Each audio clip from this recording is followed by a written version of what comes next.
Now, if we go on to see the next property, the next property is of motion of particles, and we have already seen in solids that the particles are to and fro motion.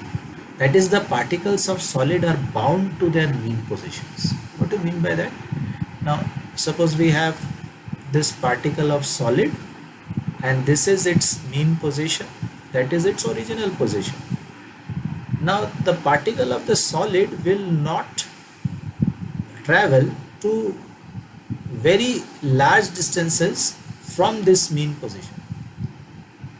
It will stay within a very small distance from this mean position, and it will only travel within that distance, and it has a to and fro motion about its mean position. So largely speaking, the particles of solids are bound to their mean positions. What about liquids?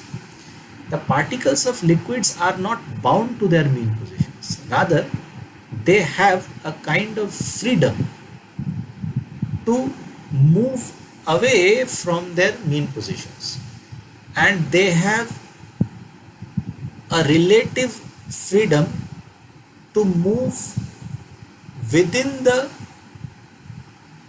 volume of the liquid. So these particles, they can move away here and there. However, they do not have complete independence. They have the independence to move within the volume of the liquid. They are not bound to their mean positions. What about gases? The particles of gases are completely free. So now, suppose if we just open this box, what will happen over here? Nothing much. The particles of liquids, although they are free to move from their mean positions, are not free to move outside the liquid. So the particles of liquids will not come out of the liquid of their own.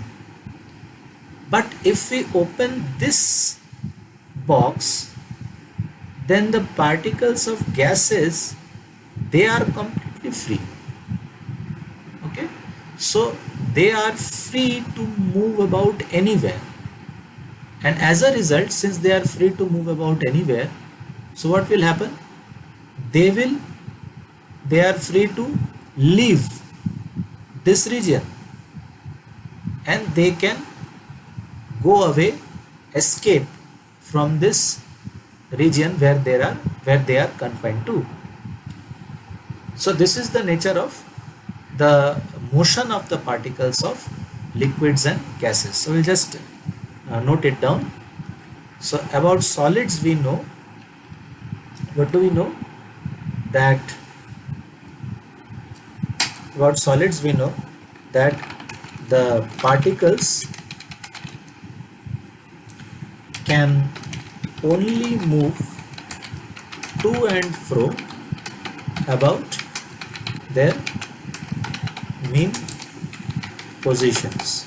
Okay, and also that they are bound to their mean positions. So that is the situation with solids.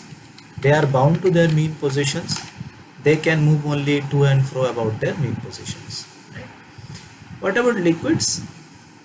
The particles of liquids we have seen, they are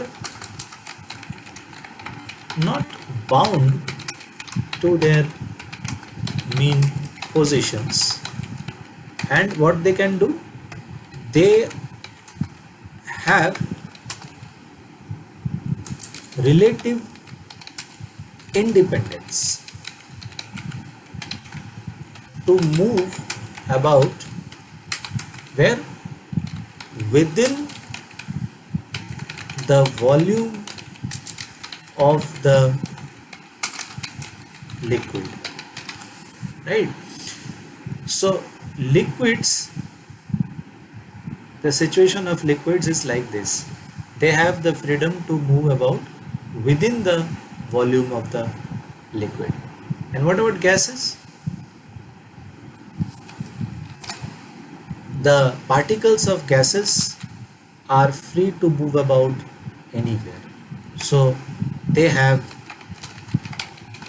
maximum energy. What do you mean by they over here? They means particles of gases. Okay. So particles of gases have maximum energy and are free to move anywhere.